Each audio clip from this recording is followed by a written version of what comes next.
கர்த்தாவே, என் இருதயத்தின் வியாகுலங்கள் பெருகியிருக்கிறது. என் இடுக்கண்களுக்கு என்னை நீங்களாக்கிவிடும். கர்த்தருக்குள் பிரியமானவர்களே, உங்கள் அனைவருக்கும் இனிய காலை வணக்கங்கள்.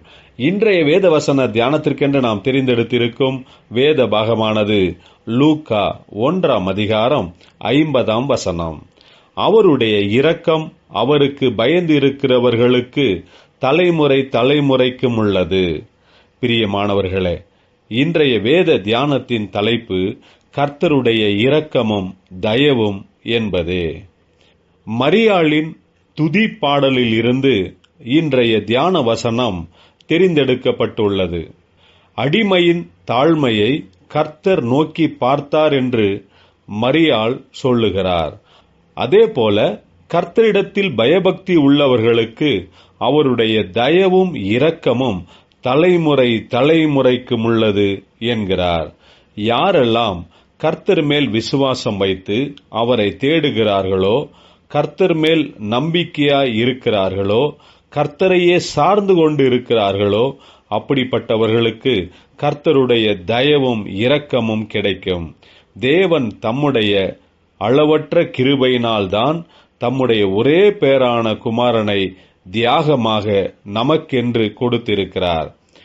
நம்முடைய பாவங்களிலிருந்து நம்மை விடுவித்து மீட்டெடுப்பதற்காகவும் மறுபடியும் உயிர் மீட்சி அடைய செய்து நம்முடைய வாழ்க்கையை கட்டி எழுப்புவதற்காகவும் ஒருவரும் கெட்டுப் போகாமல் எல்லோருக்கும் ஜீவன் கிடைக்கும்படியாகவே தம்முடைய குமாரனாகிய இயேசுவை பரலோகத்தின் தேவன் அனுப்பி கொடுத்திருக்கிறார்.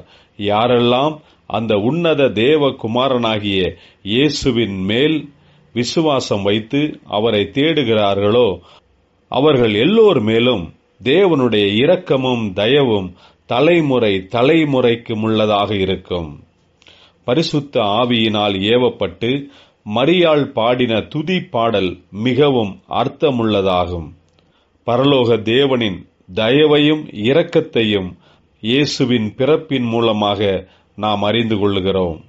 பாவிகளான நமக்கு விடுதலை, சமாதானம், ஆசீர்வாதத்தை தருகிற இயேசுவின் பிறப்பை மன உற்சாகத்துடன் மன மகிழ்ச்சியுடன் கொண்டாடுவோமாக. ஜெபிப்போம்.